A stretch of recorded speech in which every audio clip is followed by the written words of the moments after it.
का टॉपिक है संविधान संशोधन। आज का जो टॉपिक है उस टॉपिक का नाम है संविधान संशोधन। संविधान संशोधन बहुत अच्छा टॉपिक है। यहाँ से भी आपको क्वेश्चन देखने को जरूर मिलता है, कोई भी एग्जाम हो, कोई भी एग्जाम हो, आपको यहाँ से क्वेश्चन देखने को जरूर मिलेगा। संविधान संशोधन एक ऐसा टॉपिक है जहाँ से आपको क्वेश्चन मिलेगा ही मिलेगा, और बहुत ही अच्छा टॉपिक है इसलिए क्योंकि यहाँ से क्वेश्चन मिलता है तो अच्छा टॉपिक है। और दूसरी चीज ये आसान टॉपिक भी है, समझने में भी आसानी रहेगी। तो संविधान की अगर बात करें, संविधान संशोधन होता क्या है, सबसे पहले हम बताएंगे क्या होता है। सबसे पहले क्या बताएंगे हम आपको कि क्या होता है संविधान संशोधन।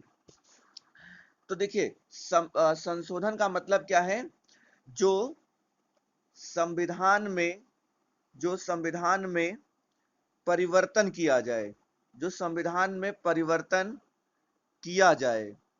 अगर संविधान में कुछ परिवर्तन किया जाता है तो उसे क्या बोलेंगे, संविधान संशोधन बोलेंगे। तो उसे क्या बोलेंगे, संविधान संशोधन बोलेंगे। फिर से समझ लीजिए, जो संविधान में परिवर्तन किया जाए, परिवर्तन किया जाए, उसे उसे क्या बोलेंगे, उसे बोलेंगे संविधान संशोधन। बात समझ में आई? आगे तुरंत समझते हैं। संविधान संशोधन जो होता है ये दो प्रकार का होता है। ये कितने प्रकार का होता है, ये दो प्रकार का होता है। लिख लेते हैं कौन कौन से होते हैं। पहला है जो आपका वो औपचारिक होता है। पहला जो होता है आपका औपचारिक होता है, और दूसरा जो होता है वो आपका अनौपचारिक होता है। पहला जो होता है वो आपका औपचारिक होता है, दूसरा जो होता है अनौपचारिक होता है। तो एक एक करके समझते हैं। औपचारिक क्या होता है, औपचारिक, औपचारिक संविधान संशोधन। औपचारिक बहुत ही आसान है। औपचारिक के बारे में अगर बताएं तो औपचारिक एक ऐसा संविधान संशोधन है जिसमें संशोधन किया जाए। कहने का मतलब है किसमें, अगर मान लो हमें कोई टॉपिक चेंज करना है और उसमें हम चेंज भी ऐसा कुछ करें कि जिसमें लगे कि चेंज घोषित रूप से, मतलब कह नहीं रहे कि चेंज कर रहे हैं और चेंज भी हो जाए। जैसे आज की बात कर ले, आज हमने कहा नहीं था क्लास आपकी 8 से 10 नहीं हो पाएगी, 10 से 12 होगी, लेकिन क्या हुआ, चेंज घोषित भी मैंने नहीं किया और चेंज भी हो गया। तो ऐसे इस ऐसा अगर कोई संशोधन होता है उसे औपचारिक करते हैं, औपचारिक कहते हैं। और अनौपचारिक का मतलब क्या होता है, नंबर 2 क्या है आपका, अनौपचारिक। इसमें क्या होता है, इसमें घोषित रूप से अगर कोई परिवर्तन किया जाए, घोषित रूप से कोई परिवर्तन किया जाए या मुख्य रूप से जो परिवर्तन किया जाए उसे अनौपचारिक संविधान संशोधन कहते हैं। उन्हें अनौपचारिक संविधान संशोधन करते हैं। अब बात आती है कि संविधान संशोधन कितने प्रकार से कर सकते हैं। बात किसकी करेंगे हम लोग, कि संविधान संशोधन कितने प्रकार से कर सकते हैं। तो इसका आंसर क्या होगा, 3 होगा। इसका आंसर क्या होगा, 3 होगा। अगर कोई आपसे पूछे कि संविधान संशोधन जो किया जाता है वो कितने प्रकार से किया जा सकता है, तो इसे 3 प्रकार से किया जाता है। हम एक एक समझेंगे। सबसे पहला और सबसे आसान जो है वो क्या है आपका, वो है साधारण बहुमत द्वारा। इसको पहले वाले को क्या बोलते हैं, साधारण बहुमत द्वारा, साधारण बहुमत द्वारा। इसमें क्या होता है समझ लेते हैं। फिर अब देखिए इसमें होता क्या है। साधारण बहुमत, पहला जो है साधारण बहुमत द्वारा, इसमें क्या होता है, यह सदन में उपस्थित बहुमत, यानी कि जैसे सदन में, जैसे मान लो सदन चल रहा है और सदन में मान लो 100 लोग इकट्ठा हैं, 100 का बहुमत कितना होगा, 51 लोग अगर हाँ कर दिए तो संविधान संशोधन हो जाएगा। अब सदन का मतलब क्या है, सदन का मतलब बताए थे कि जो हमारी लोकसभा जो होती है, राज्यसभा जो होती है, सदन होता है। पहले लोकसभा में जाएगा फिर राज्यसभा में जाएगा, लोकसभा के लोग भी अगर हाँ कर देते हैं, राज्यसभा के भी लोग हाँ कर देते हैं, और जितने लोग उपस्थित हैं, जैसे आज क्लास चल रही है, क्लास में है 47 लोग और उपस्थित कितने लोग हैं, और कितने लोग हमको तो दिखाई नहीं दे रहा, आप देख के बताइए। जैसे मान लो उपस्थित है 10 लोग, और 10 लोग में से 6 लोग कह दें हाँ सर ये सही है, और 4 लोग कह दें कोई दिक्कत नहीं है, तो ये क्या हो जाएगा, संविधान संशोधन कर दिया जाएगा। तो उपस्थित का मतलब ये होता है जितने लोग इस समय उपस्थित हैं उन पर ये लागू होता है, यानी उपस्थित में से बहुमत हो जाए तो उसे पारित कर दिया जाता है। जो अनुच्छेद, संविधान संशोधन की अगर बात करें तो ये अनुच्छेद 368 के तहत नहीं आता है। अनुच्छेद 368 के तहत नहीं आता है। हमारा जितना भी संविधान संशोधन है पूरा इसी के अंतर्गत आता है, लेकिन साधारण बहुमत द्वारा जो संशोधन होता है वो अनुच्छेद 368 के तहत नहीं आता है। ये बात जान लीजिए। दूसरी बात क्या जानना है इसमें आपको, इसी में दूसरी बात ये जानना है कि जैसे कि मान लो नया राज्य बनाना है तो वो किस फिर अगर अगर अनुच्छेद 368 में नहीं आता है तो किस में आएगा। जैसे अब इसका अलग अलग सिस्टम होता है। अगर कोई मान लो नया राज्य तुमने बनाना है तो वो अनुच्छेद 2 में आता है। वो किस में आता है? अनुच्छेद 2 में आता है। अगर नागरिकता संबंध अगर नागरिकता में संशोधन करना है तो अनुच्छेद 11 में आएगा।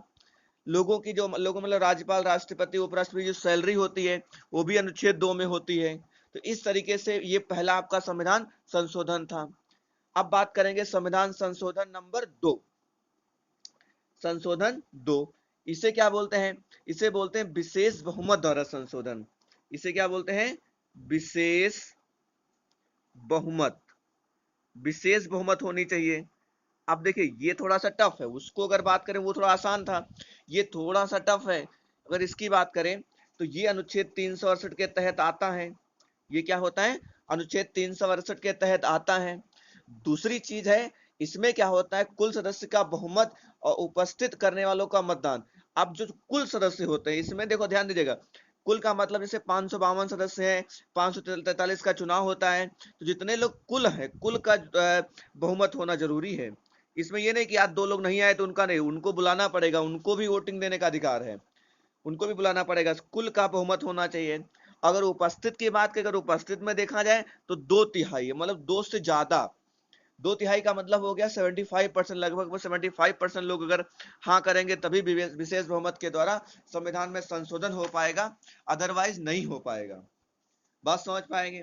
अनुच्छेद 367 के तहत आता है, याद रखना है, और इसमें बहुमत द्वारा होता है और उपस्थित का 2/3 होता है और कुल का बहुमत होना चाहिए यानी 51%।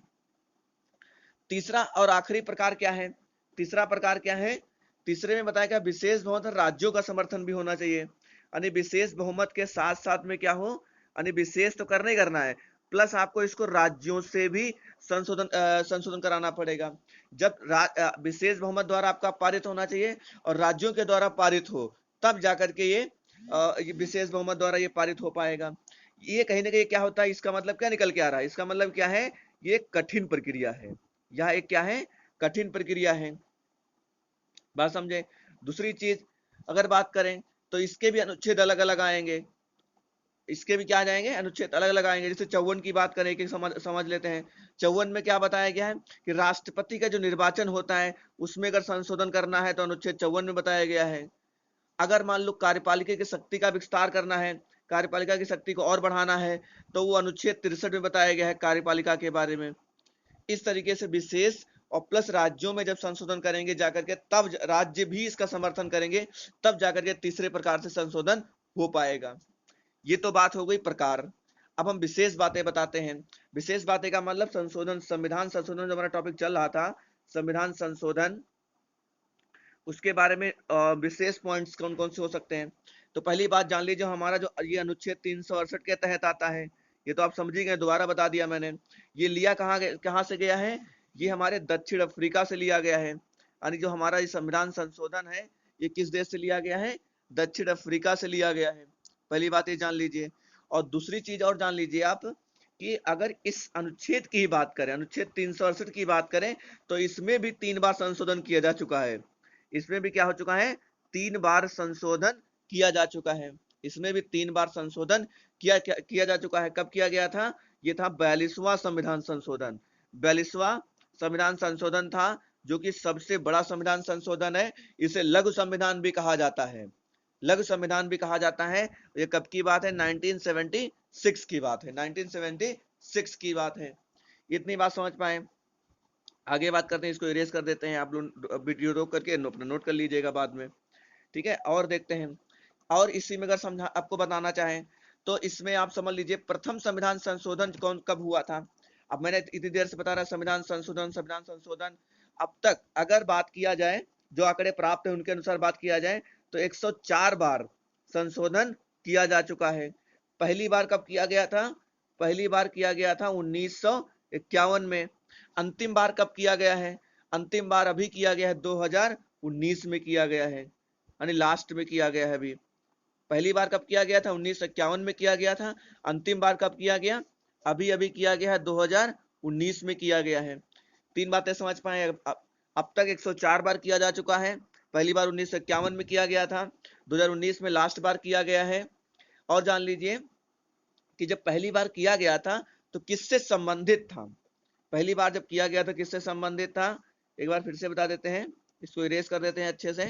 देखिए, पहली बार जब किया गया था उसमें क्या था? सबको पता है कि हमारी संविधान में अनुसूची कितनी थी? 8 थी। नवीं अनुसूची संविधान में संशोधन करके, नवीं अनुसूची संविधान में संशोधन करके पहली बार संविधान संशोधन करके जोड़ा गया था। जो हमारा पहला संविधान संशोधन था उसमें क्या किया था? पहली अनुसूची जोड़ा गया था। और जो हमें अभी लास्ट की बात कर रहा है कि लास्ट संविधान संशोधन हुआ है, अंतिम संशोधन हुआ है, ये 126वीं बार संशोधन के लिए आवेदन किया गया था और 104वां था। और इसमें लोकसभा में अनुच्छेद 334 में संशोधन किया गया है। अनुच्छेद 334 जो है उसमें संशोधन किया गया है, जो आपका अंतिम है, जो आपका अंतिम है। Good morning Gufran